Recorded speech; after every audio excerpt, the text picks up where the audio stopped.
Hello student, math account অভিষেকের পক্ষ থেকে তোমাদের সকলকে স্বাগত জানাই। আজ আমি ষষ্ঠ শ্রেণী বা ক্লাস 6-এর কোষে দেখি 1.3 এর 3-এর দাগ থেকে অঙ্কগুলি করব। এর আগের ভিডিওতে আমি 1-এর দাগ এবং 2-এর দাগের অঙ্কগুলি করে দিয়েছি। তোমরা যদি সেই ভিডিও না দেখে থাকো তাহলে প্লেলিস্টে দেখে নেবে। আজকে যারা আমার চ্যানেলে প্রথম এসেছো, প্লিজ চ্যানেলটি সাবস্ক্রাইব করে নিও ও পাশে থাকা বেল আইকনটি প্রেস করে নিও এর পরবর্তী ভিডিওর নোটিফিকেশান পাওয়ার জন্য। তো চলো আজকের অঙ্ক শুরু করা যাক। তাহলে কষে দেখি 1.3 এর 3-এর দাগের এবং 4-এর দাগের অঙ্কগুলি করব। তো 3-এর দাগের অঙ্কটি কি বলছে দেখো, ভগ্নাংশগুলি ছবির সাহায্যে দেখায়। এ আছে 1/5। দেখো বন্ধুরা, আমি প্রথমে একটি আয়তাকার চিত্র এঁকে নিয়েছি। এখানে 1/5 মানে 5 ভাগের 1 ভাগ আমাকে ভগ্নাংশের সাহায্যে দেখাতে হবে। তাহলে প্রথমে আমি এই আয়তাকার চিত্রটিকে 5 ভাগ করে নেব। 1 2 3 4 5। দেখো 1 2 3 4 5, এর মধ্যে 1/5 তার মানে একটা ভাগ। তাহলে এটা হয়ে গেল 1/5। এরপরে বিয়েরটা বলছে 3/8। তাহলে এটিও আমি একইভাবে আঁকবো। যেহেতু এখানে 3/8 বলেছে তাহলে আমাকে 8টা ভাগ করতে হবে। প্রথমে 8টা ভাগ করে নিচ্ছি। 1 2 3 4 5 6 7 8। দেখো 8টা ভাগ হয়েছে কি না। 1 2 3 4 5 6 7 8। এর মধ্যে 3টি ভাগ দেখাতে হবে ছবির সাহায্যে। তাহলে সেই 3টি ভাগ আমি এরকম দাগ টেনে দিচ্ছি।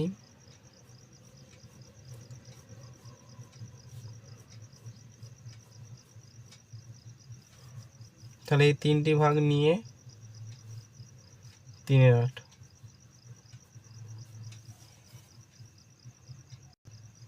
এরপরে সিয়েরটি দেখো 14/5 বা 14/5। তো 14/5 মানে প্রথমে আমি 14কে 5 দিয়ে ভাগ করে নেব। তাই 14কে যদি 5 দিয়ে ভাগ করি, 5 দুগুণে 10, 4, তার মানে 2 পূর্ণ 4/5। এখানে যেহেতু 14/5 মানে 2 পূর্ণ 4/5, তাহলে দুটি ঘর আমার পূর্ণ থাকবে, আর একটি যেটা ঘর আছে সেটি 4/5, তার মানে 5 ভাগের 4 ভাগ। তাহলে এই ঘরটি আমি 5 ভাগ করে নেব। 1 2 3 4 5। তো 5 ভাগ করে নিয়েছি। এর মধ্যে 5 ভাগের মধ্যে 4 ভাগ। 1 2 3 4। তাহলে দেখো এই ছবিটি এটা দুটো ছবি মিলে 2, আর 4/5 মানে এই 5 ভাগের 4টি ভাগ। এটি হলো 2 পূর্ণ 4/5 বা 14/5। এরপরে ডিএরটি দেখো 2 পূর্ণ 3/7। এখানে যেহেতু 2 পূর্ণ 3/7 আছে, তাহলে দুটি ঘর আমার পূর্ণ নিতে হবে। আর এটি 3/7 মানে এই ঘরটি 7 ভাগের 3 ভাগ। তাহলে প্রথমে আমি 7 ভাগ করে নিচ্ছি।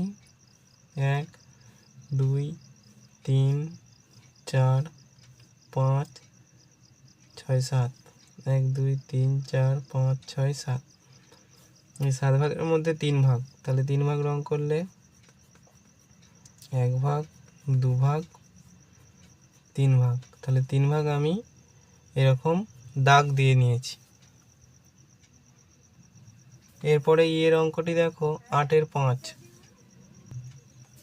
তাহলে 8/5, 8কে 5 দিয়ে ভাগ করলে 5 1-কে 5 আর 3-এ 8, তার মানে 1 পূর্ণ 3/5। তাহলে এখানে যেহেতু 1 পূর্ণ 3/5 আছে, তাই একটি ঘর পূর্ণ থাকবে, আরেকটি 3/5 মানে এটি 5 ভাগ করতে হবে। 1 2 3 4 5। 5 ভাগের মধ্যে 3 ভাগ।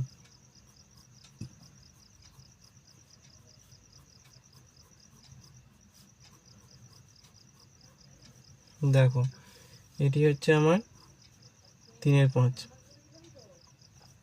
আর এটি 1, তাহলে 1 পূর্ণ 3/5। এরপরে এফ এর অঙ্কটি দেখো 11/7 বা 11/7। তাহলে 11/7, এটি যেহেতু ওপরে 11 বড় আছে তাই 11কে 7 দিয়ে ভাগ করছি। 7 একে 7 আর 4-এ 11, তার মানে 1 পূর্ণ 4/7।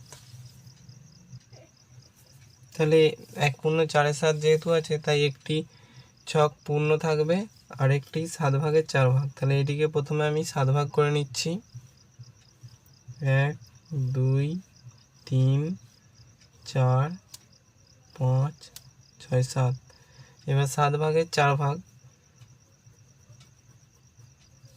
1 2 3 4। তাহলে এটা হয়ে গেল 4/7।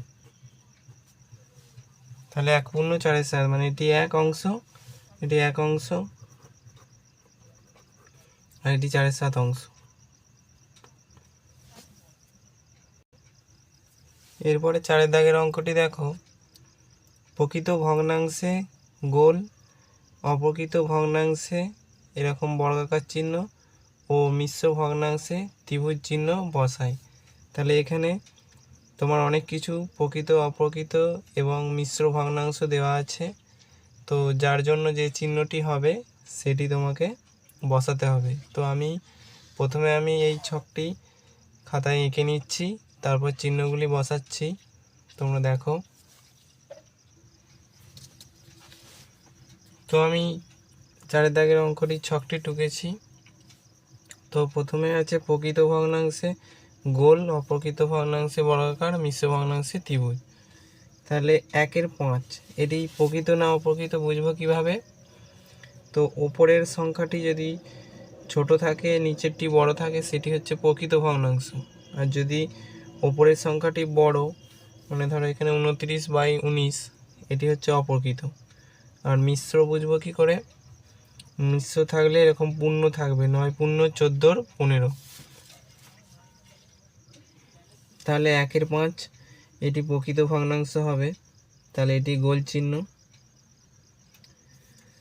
তারপরে 2/7 এটিও প্রকৃত, এটিও গোল চিহ্ন। তোমাদের বোঝার জন্য আমি লাল কালি ব্যবহার করেছি। তারপরে 3/8 এটিও গোল চিহ্ন, প্রকৃত ভগ্নাংশ। এরপর 9 পূর্ণ 14/15, এটি যেহেতু মিশ্র ভগ্নাংশ তাই ত্রিভুজ হবে, ত্রিভুজ এঁকে দিয়েছি। এরপর 15/13, 15 বড় আর 13 ছোট, যেহেতু ওপরে সংখ্যাটি বড় তাই এটি অপ্রকৃত, এটি 4 চৌকো বা বর্গাকার চিত্র হবে। এরপরে 1 পূর্ণ 22/25, এটি মিশ্র, এতে ত্রিভুজ। তারপরে 29/19, যেহেতু 29টি বড় তাহলে এটিও অপ্রকৃত ভগ্নাংশ, এটি বর্গাকার চিত্র। তারপরে 1/9, 1 ছোট 9 বড়, তাহলে এটি প্রকৃত ভগ্নাংশ, এটি গোল চিহ্ন।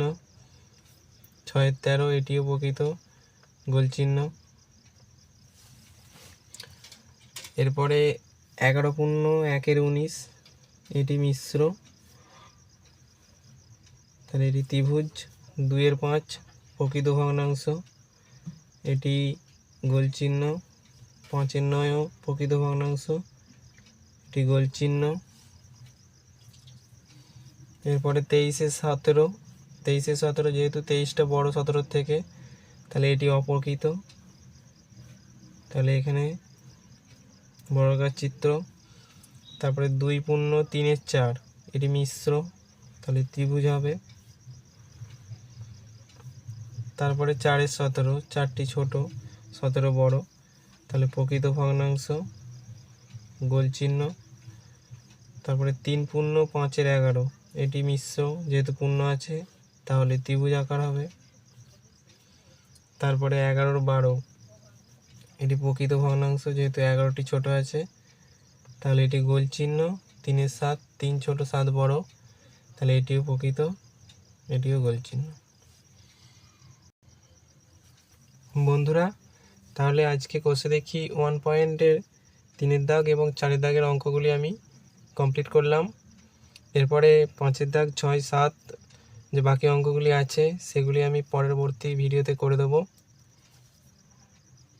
তোমরা যারা আমার এই 10 মিনিটের ভিডিওটি দেখলে তাদের কাছে একটি অনুরোধ, তোমরা প্লিজ চ্যানেলটি সাবস্ক্রাইব করে নিও, কারণ তোমাদের একটি সাবস্ক্রাইব আমাকে অনেকটা উৎসাহিত করে আরও ভালো ভিডিও তৈরি করার।